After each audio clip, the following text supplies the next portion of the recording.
Good afternoon, and thank you so much for joining us today for this webinar on how to be an effective team player. Today, we're going to talk about that concept of teamwork and how to be a team player. And my name is Jody Hammer, and I'm going to be your guide through this session, but very much a member of the team of people who are listening in on this while we're doing the actual recording.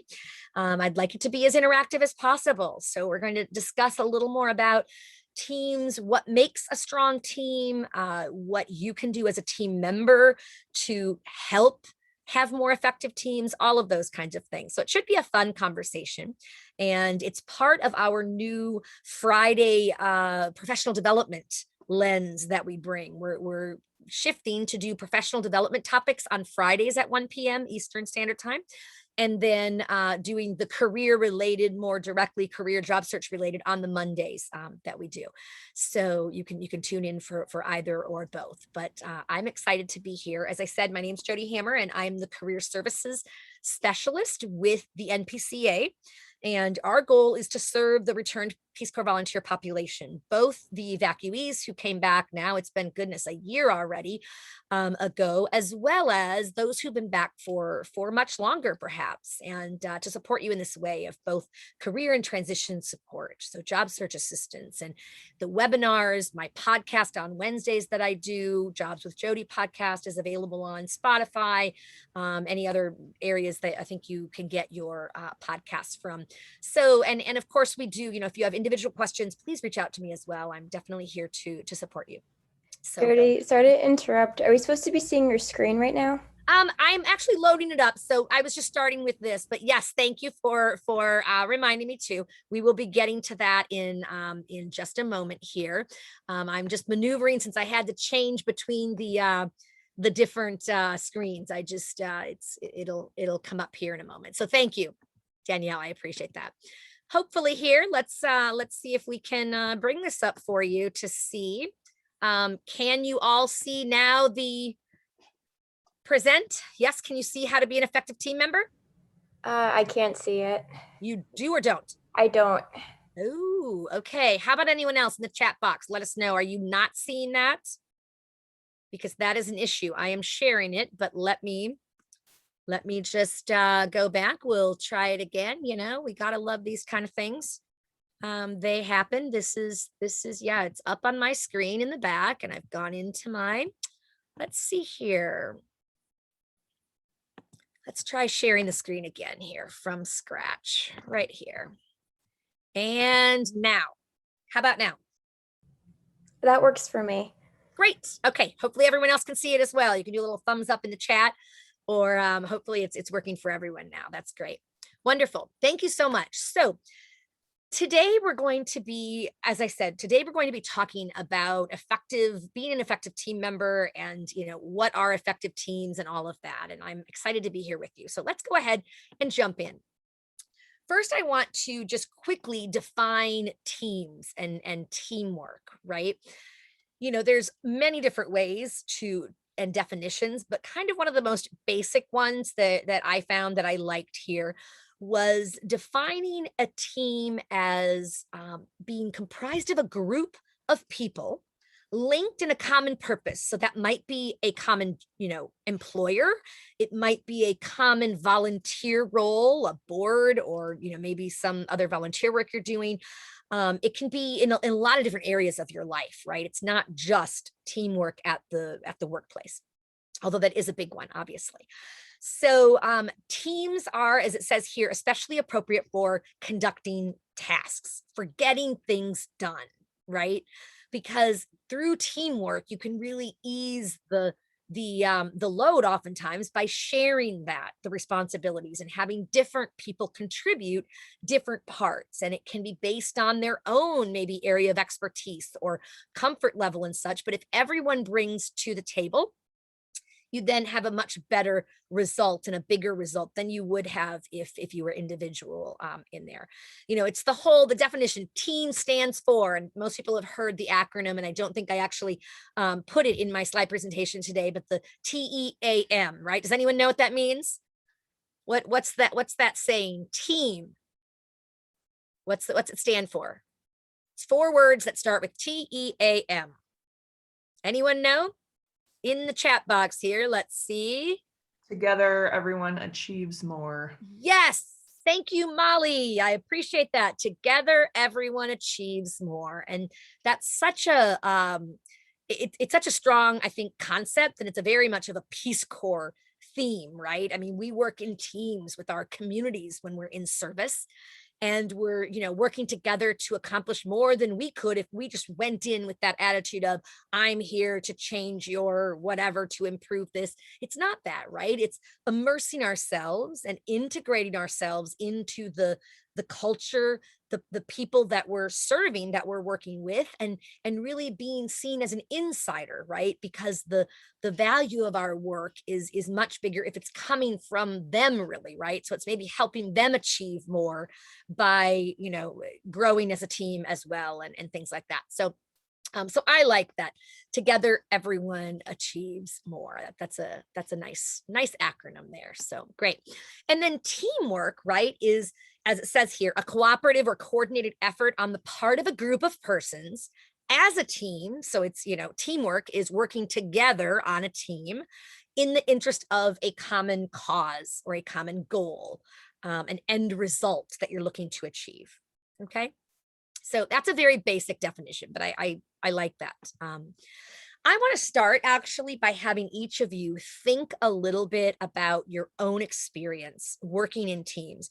You have undoubtedly worked in teams in many capacities. I think by the nature of our educational system, our just who we are as people, and the way work is formatted, and volunteer things and all of that, it's all about, there's teams in almost every type of arena, right? So I want you to take a moment and think about the best team environment that you've ever been a part of. So I want you to visualize, what was that team, that the best experience that you've had. And then secondly, what about that? Like, what was it that made it so great? Why did you like working in that team so well, right? How was it different or, better than other team experiences that you've had? So I want you to take just maybe a few moments here to think about that, and then maybe drop some answers into the chat box. And I'd really like to dialogue a little bit on this. I'd love it if people, drop your comments in the chat box. And then if you're willing to maybe share a little more about, your experience and what made it so great, I'd love to have you do that actually, verbally, if you're willing to do that. And it's okay if not, I can certainly share it out, but just indicate okay to share if you're willing to do that. I think we have a small enough crew that we have you, that you can unmute yourselves, as you wish, to do that. So great. So Kayla, I'm just going to the chat box here. So collaborative, supportive, motivated, yes, mission driven, organized, absolutely. I mean, the kinds of teams that I know I've excelled on and I've really loved is when we're really behind that same cause, right? We are mission driven. We are in it to, to do it as a team, and to get to that end goal, and to do what it takes to get there. So good. Lots of other people that are weighing in. Thank you. Evan, open communication and the ability to implement feedback. That's another huge one, right? So being willing and able to make yourself vulnerable, in a team, right? To share, what you're feeling. Maybe you're feeling that something's, you're concerned about something, or you have another idea. To be willing and able and open to sharing that, knowing that, that your team is going to be supportive. They may not agree necessarily to everything you say, nor should they, right? I mean, we all have our own, opinions sometimes, but they respect, right? And that's what Tina's bringing out. That mutual respect is so important, and everyone willing to help each other out. That's so important. Larry, great. Just the right number of members on the team. Good. I like that. And by that, I think you mean maybe you've had some experiences, and if you're willing to share this verbally, that would be great. Where maybe you've had teams where they're too big and there's just too many hands in the, or cooks in the kitchen. And sometimes that can get, destructive, where it lessens the power. So would anyone like to say a little more about maybe what they did share, or maybe share verbally? Now is the time. You're welcome to do that and unmute yourselves. Molly, did you have something to say? Yeah, thank you. I think, and upon reflection of a really good team that I worked on, I think everyone had the ability to work independently, but that was because there was a clear definition of roles and responsibilities in the beginning. Yeah. That really capitalized or provided instruction based off of each team member's strengths. So that way everyone had the ability to work independently, but toward a common goal. I mean, the team, one of the reasons I'm on this call is ever since I was a kid, it's always been hard for me to work on teams because I feel that I am the A-type personality where everything has to be perfect. And so for me, what works really well is when there is defined objectives for every person, and certainly working collaboratively, but with the ability to work independently. So yeah, that's great, Molly. That's excellent. And you bring up a really good point, because when you're a team member of a team where people are able to bring their whole selves to the table, and everyone has a role, right? They each are focusing on different roles. It's more of that defined expectations, right? So for people like you said, I'm type A, that type of thing, you find it reassuring that balls aren't getting dropped necessarily, because okay, there's somebody dedicated to that. I can focus on my part. Right. And that's I'm sure, that's reassuring. So yeah, so for you, being on a team, as a team member for you, that's what helps. That's great. That's wonderful. Anyone else care to share a little bit?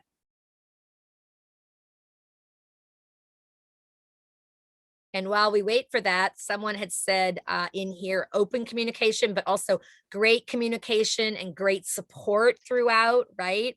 So that support, I'm sure, probably Hannah, is that from the team members, the other team members, people supporting each other and being willing to help each other out, right? I mean, as much as Molly said, the defined roles maybe, or your experiences and your talents that you can bring, that in a good team, others are willing to step up, right? And a good team member is, willing to help out when needed. If there's a big challenge and someone's overwhelmed, or something's happened, some kind of life thing has happened where they just don't have it in them to give as much as they normally do, having other team members who are willing to step up and step into that and help out is a huge, reassuring aspect of being on a good team, right? Anyone else? I definitely don't want to overstep. If somebody would like to share, I'm perfectly fine with having someone else share a little bit about your dream team, like what your best experience was and why. Oh, Ronnie, I like what you shared. Good opportunity for mentor-mentee relationships. Do you want to speak a little bit more on that?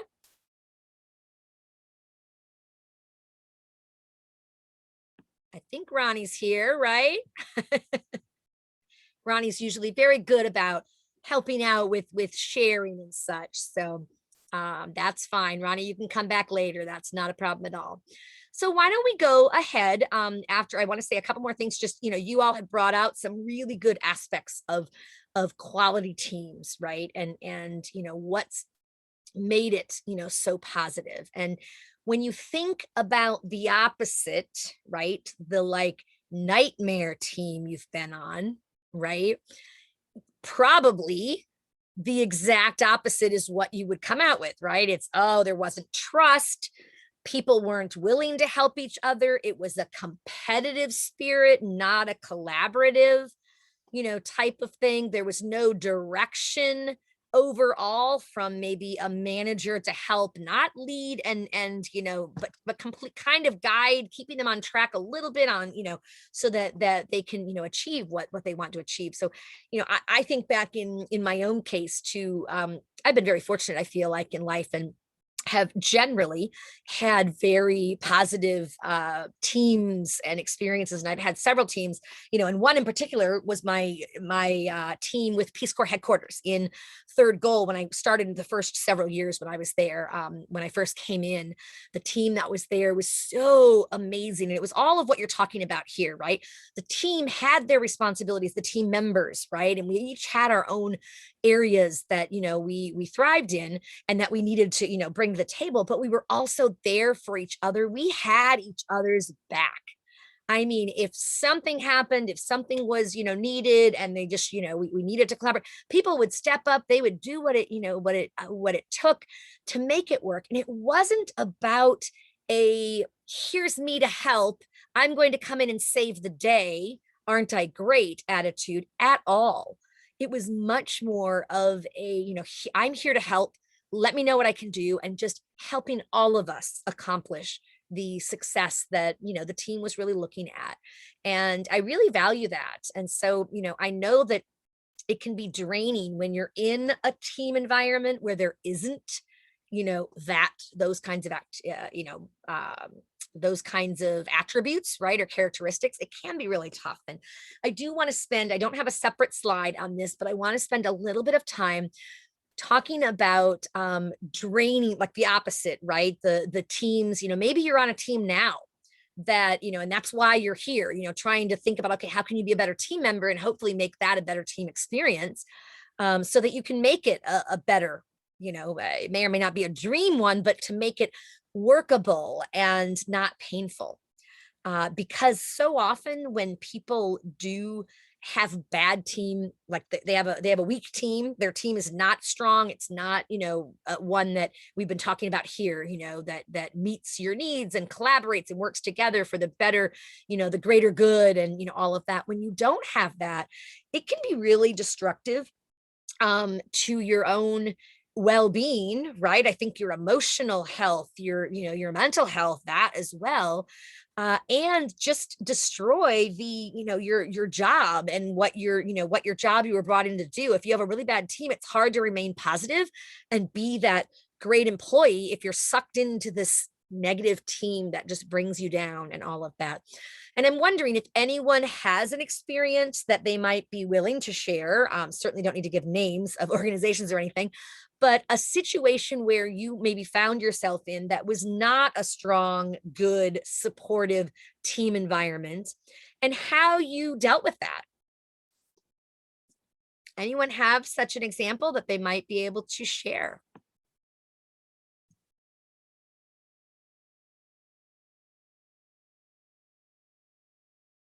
Ronnie shared in the chat here, hidden agendas can be very painful. Absolutely. Yeah, no, that's a great point. Yeah, people aren't bringing to the table their true selves, and they have their own whatever that they're trying to accomplish, maybe for themselves. I don't know if I'm right on that, on what you mean by that, Ronnie, but feel free to pipe in if you do want to share a little bit more, or anyone else. Hey, Jody, I think I can get on now. Great. Okay, so that observation came out of my last organization that I worked for. And this really does seem to be a kind of a trend right now. And it's the word narcissist keeps coming up over and over and over again. Yeah. And so when I say hidden agendas, I mean that when you have a group that is composed primarily of people who are seeking their own glory, yep, and that's where you have a tendency towards narcissism. And that's what I'm referring to when I say it's painful. Great. Absolutely. Absolutely. Because they're not in it to help. They're in it to, look great themselves or get some promotion. So they think they have to excel in this way. And basically, what is it? Climbing the ladder, right? And it's not a team spirit of let's help everyone up the ladder. It's more of I'm going up the ladder and I'll step over whoever I need to get what I need done. And that's clearly not a team type of a focus. So yeah, thank you for sharing that, Ronnie. That's really good. Thanks so much. All right, so let's go ahead and we will have time for Q&A as well. More questions. Please put whatever questions you have as we're going through into the chat box, and I'll try to take as many as possible. And of course, know that, at the end we'll have some Q&A time as well. So I think we'll be just fine with this one. I don't have an abundance of slides for this one because it really is designed to be a little more conversational because we are a team, right? So great. So what makes a good team, right? And I love this graphic. Teamwork makes the dream work.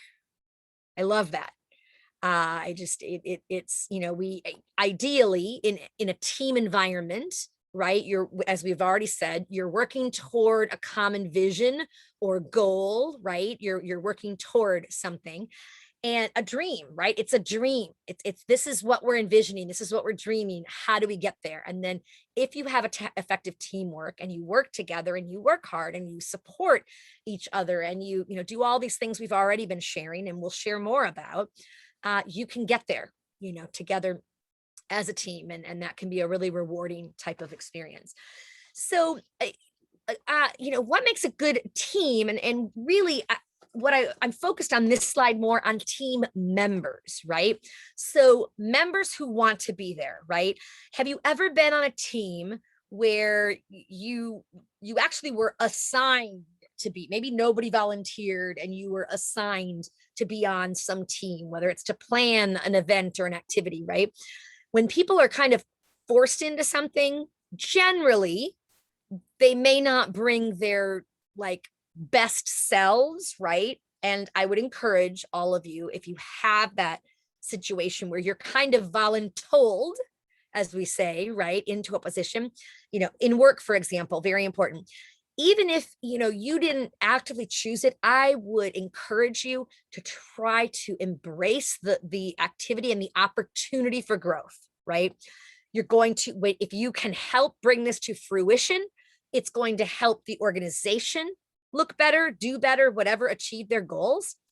And in part as well, you will prove your ability to work with maybe, a team that you, didn't choose for yourself, right? That you were put on, that you can effectively work in team environments, which by the way, can be great fodder for your interviewing questions when you get those interviews for future jobs, right? And even if it's a challenging experience and it's not the smoothest team experience, that can be really good experience for you. And examples of, tell us about a time you experienced a challenge in a team environment and what you learned from that.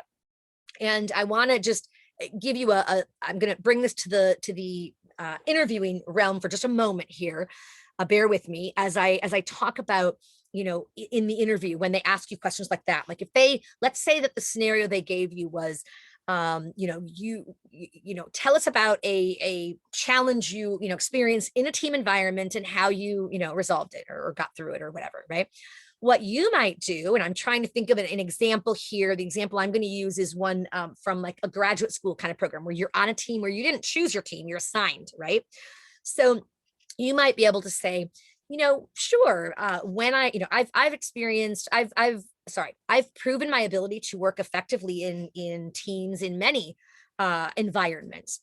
For example, when I was in graduate school and getting my master's in our coursework involved a lot of team projects that would be maybe semester long or, quite lengthy.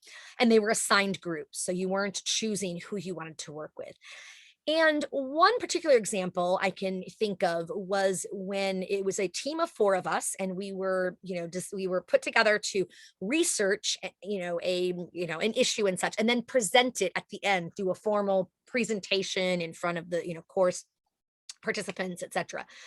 And fairly early on, when we, had, become a team and had begun to meet, I noticed that one of the team members was not really fully coming to the table, having done the information or the part of the work that, was maybe divided up. And so here's how I handled it.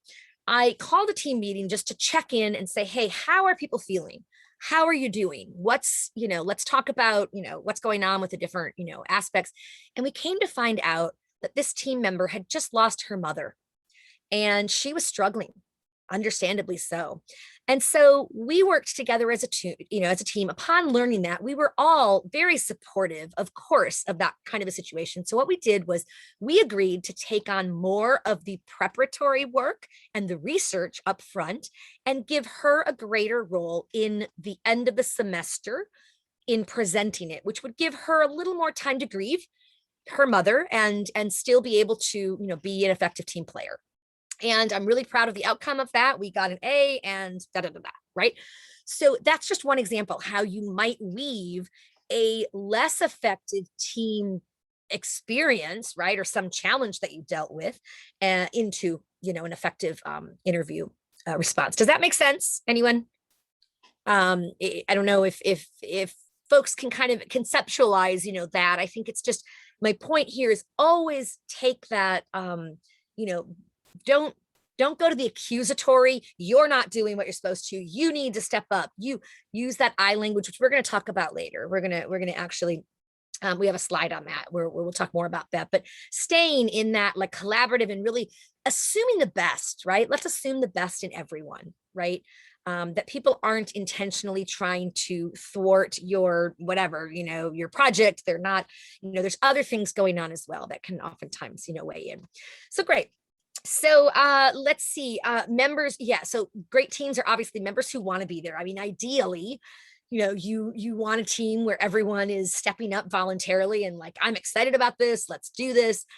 This oftentimes speaks to me of, I was on the board of the RPCDs of Washington, for example. What a great organization, right? And there's many other affiliate groups throughout the states that have great boards and such. But that was such a great experience where the board really worked together and people, they were all there, all members were there. We were all there as board members to do this volunteer work in support of the population, the mission, right, of the organization supporting Return Peace Corps volunteers. And it was an awesome experience, right? So when you want to be there and you volunteer for things, it's obviously when you're probably most excited to be on a team, and that makes it even easier really to excel. Team members respect each other, and that's a huge one, right?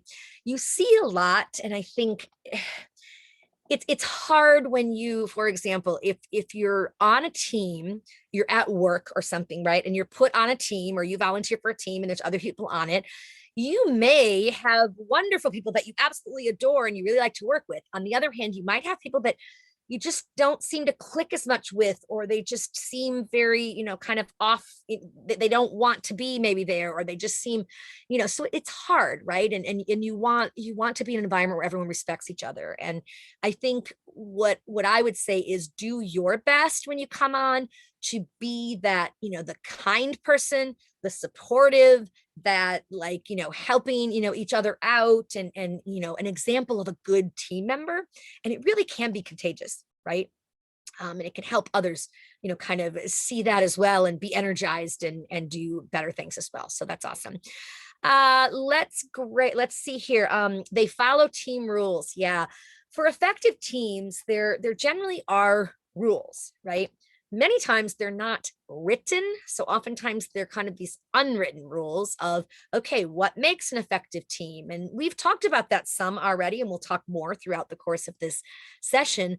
But, respect, for example, right? Having mutual respect for the other team members, right? And a commitment to a common cause, going back to the definition, right? That we were talking about, in particular, and the mission and being dedicated. There's lots of those kinds of rules, right? Not stepping up. And Ronnie, you brought up a great point when you said, hidden agendas, right?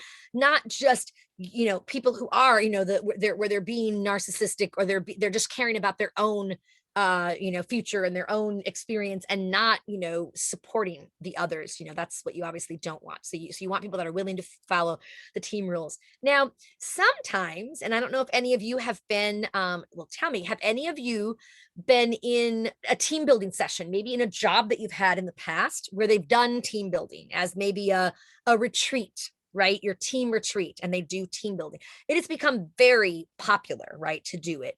And there's a lot of different ways to do it, right? There's different games and activities and bonding, like working together to get across a room when it's the swamp, and it has, just all these kind of, fun, engaging things as well to get people to really work together and kind of then go back and reflect on how did we do this and what worked and why didn't it work? Why did it work? Those kinds of things.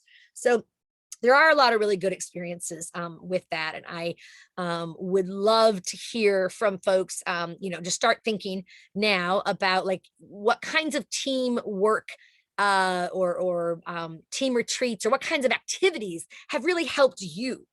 Have you, or that you thought are really good, like, you've gotten through it and you're like, wow, that was a really great team building session. What was it? Let's share with each other, because again, this is a dialogue and I want us to learn from each other. And, maybe think about these kind of things to take with us and have in our own personal toolkit, our team building toolkit, when we get that next job or that next promotion or whatever it is, when we get onto that volunteer board or group that we're helping with, that you can then help bring these kinds of effective activities to them if and when they're needed, because oftentimes they are. Because teams, especially volunteer teams where you're stepping into the role, right? People, have, there's sometimes differences, right, in what people can contribute and how much they're able to. And, it's all volunteers. So they do what they can, but sometimes there can be some difficulties with the team. And so I think it's really worthwhile, when, we used to do with, RPCVs of Washington, they used to do a board retreat. And part of it was, looking at the mission of the organization and the direction that we're going and all of that. But part of it was generally team building as well, because it is so important. It can really make or break your experience and the effectiveness, right, of what you're doing. I mean, teamwork is vital in so many ways, right, to achieve a lot more. You can achieve a lot more with it. So I want to look at the chat box here and see if there's anything coming out. Let's see. Molly says, I would be interested in any types of team building activities for people that work for remote companies.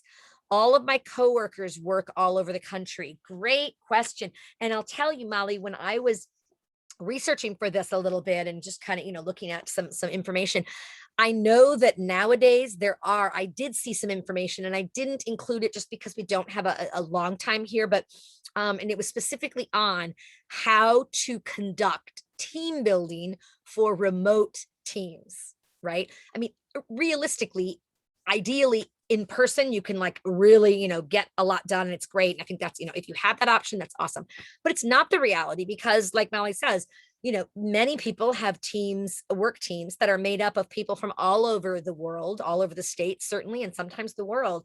And the reality post-COVID, my prediction is, and I think a lot of experts agree, that you're probably going to see a lot more of remote members with the team, right? Because we've proven that we've been able to make it work. People, I think, were much more reticent to allowing, oh no, we have to hire somebody who's living in, Minneapolis, they have to be here for the, whatever. Well, in COVID, people have really proven that they can do it and they can be wherever. So they are more willing to consider it. So it's something that's going to be a bigger thing. I would put this out to the group.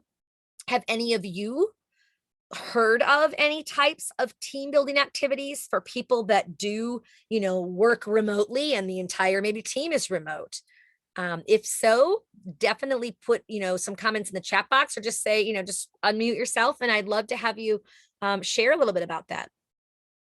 But I would steer you in the meantime, Molly, to do some online research just on, your Google search, of, remote, how to facilitate team building activities for remote, teams, because there are things you can do, right? And there are, you have with Zoom, the face and the, like, it's better than just phone. If it were just phone, that's really hard, right?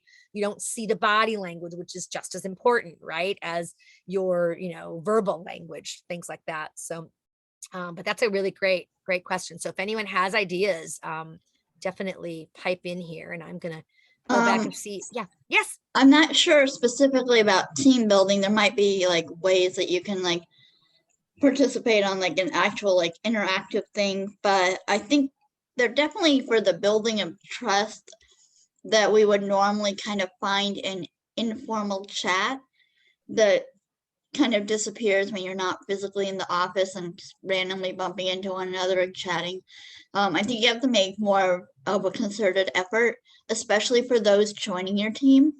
So in my office, as people have joined, especially when they've joined completely remote during Right. COVID or had started just recently before we went to remote work, Uh-huh. I've hosted just informal chat, not work related, coffee or lunch over lunch chat with the new members, and that we could talk about non-work stuff to get to know each other. And I think that really helps forming like the bond with one another, and it allows for that person to have built that trust and being able to feel comfortable to reach out to you, building the Yes. social capital. Because if that's not there and the Yep. respect isn't there because you haven't been able to build it in this informal space. So I think team building activities are really great, but just getting to know. Yep.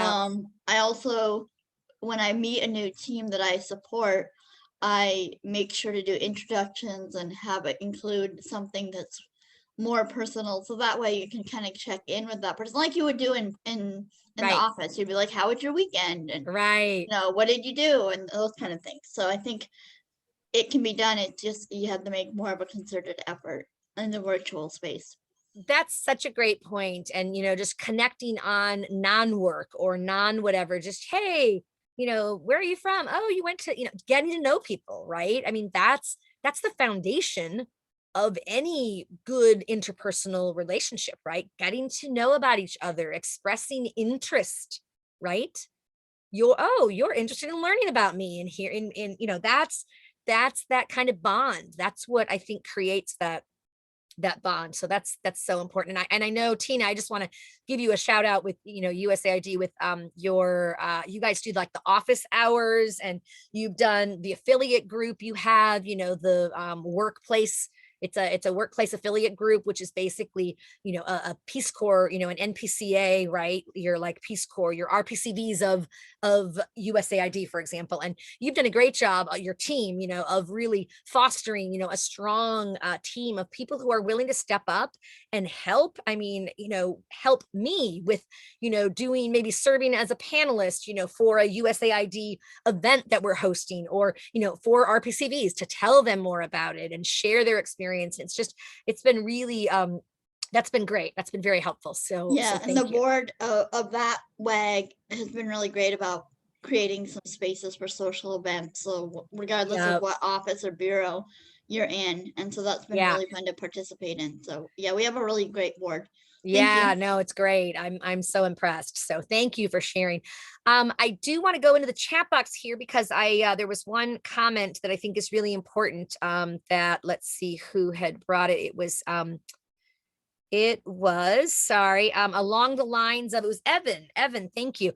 Along the lines of respect could always be assuming goodwill. Exactly that. Assuming that somebody's not out to get you, right? Assuming that good intent, right?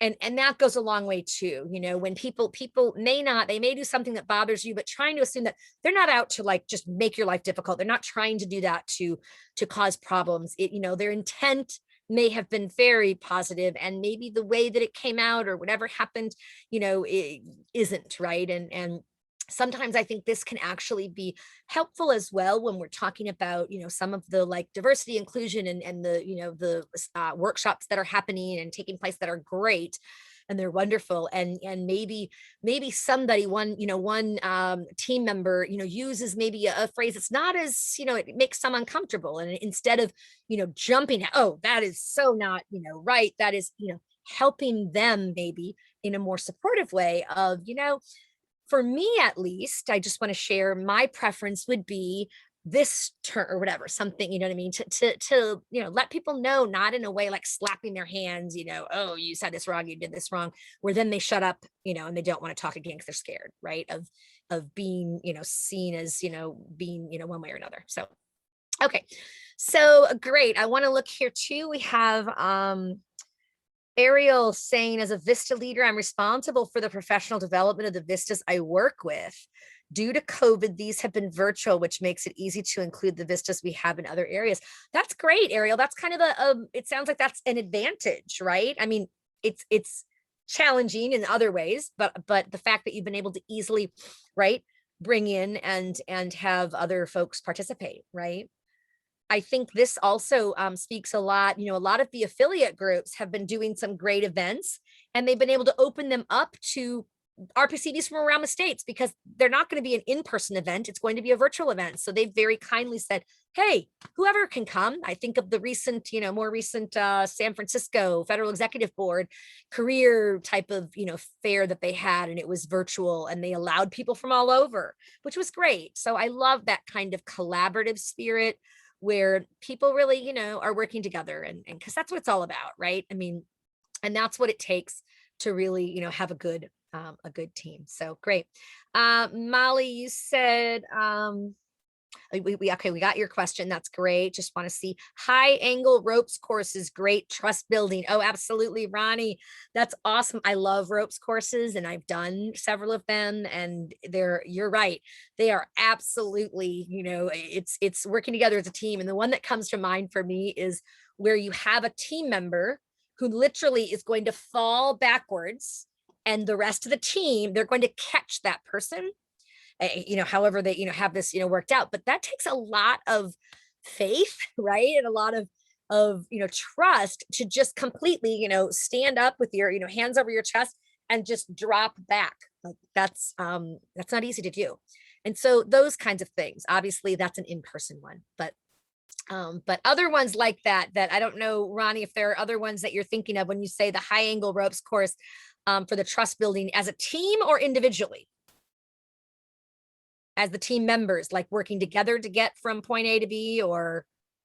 Well, yeah, actually it has to do with the team, Yeah. and requires team effort in order to be able to achieve the goals that are put forward. And so no one person controls the agenda.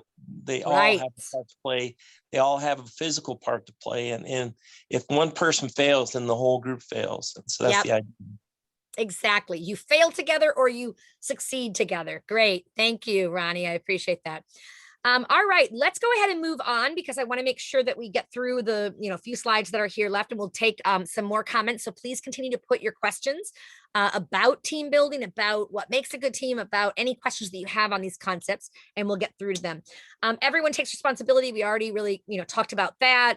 And the team rituals, right? I mean, the team ritual can be one of the ones that comes to mind for me in my current staff meeting, right, with our NPCA, National Peace Corps Association staff, is the first 10 minutes of the staff meeting are an informal, we have somebody that puts a little music on. It's kind of more informal, just kind of sharing and on non-work things, just whatever, our director is a pilot and he flies all over every weekend, right? And that's his stress reliever. And so we find out where Glenn's gone that week, or, whatever. So it's just completely because that's an important part as well of a strong team, right? Having that just kind of personal relationship as well. And then the leader, as we said, needs to, lead the way, if you will, or guide, but not, as Ronnie was saying, not dictate, not take the ownership and make the decision, but rather just making sure, okay, how's the team doing? Are you guys, getting the process to completion with whatever it is, the goals that they have. So I like this graphic from, of course, one of my favorite sources, Balanced Careers, tips for better teamwork. So I like what they have to say here about a lot of communication's open, right? Honest, respectful. We've talked about that, right? That's key, because if people are not communicating openly and they're just not doing that, nobody wants to be a part of that kind of a group, right? But also people being comfortable to, take, do what needs to be done, right? And reasonable risks and things like that. That's important as well, right? And responsibilities, right? Reasonable, taking their own, taking whatever responsibilities they have as well is important. And then I like the one here, on members of the team, making high quality decisions together, right? My husband told me once about a little saying thing. It was together forever equals success. success, right? So 2 + 4 = 6, it's kind of cheesy. But yeah, working together, as members of that team. And then the creativity, you really need to be able to foster, you want an environment that's able to foster creativity and appreciate people's innovative thoughts and ideas, right? And not just slap them, down. Oh no, that would never work. But if you're brainstorming, think about brainstorming and come up with the alternatives. That's not the time for you to go, that's not realistic. You just put everything out there. Then you go back through and you maybe look at what came out and how it might or might not work, or how you could adapt it to work. But you don't just nip it at the butt, if you will, right? In that sense. So letting different viewpoints be shared as well, right? And then the team, understanding that, understanding what the goals are, of course, and then, committed to achieving them. So, that's all really important. So, okay. How to be an effective team player. I love this little coming together this little quote here on the right. It's such a, success is really that working together, right? So it's, not only coming together, it's keeping together and, and working together to, achieve that success or that, whatever end goal that you're looking at. Some of the attributes of an effective team player that I think are important to review, because for you as a person, I think the reason you're here is probably in part to think about how can I be a better team player, but then also how can I maybe be in better team environments and make them better, right? So one of the things, communicate clearly. We've really already talked about that. What your ideas, are, and taking, responsibility. Later in this list, you'll see this listening to others' ideas, but also sharing your own, but not you should do this. It's I language. I'm wondering if this might be an approach that would, using I language. So it's not, we need to do this. This is the one way to do it. It's not that. It's not like bullying people in it. It's saying, hey, this is an idea that I have, and feeling okay with bringing that to the table is really important, right? Being flexible. Coming in a little early, staying late if you can, when you can, right? That helps in a team, in an environment. People really appreciate that you're willing to go that extra effort. Not all the time. You don't want to get into a situation where you're expected to do it all the time, but to be willing to do that on occasion is really can be very well received in a group environment, right?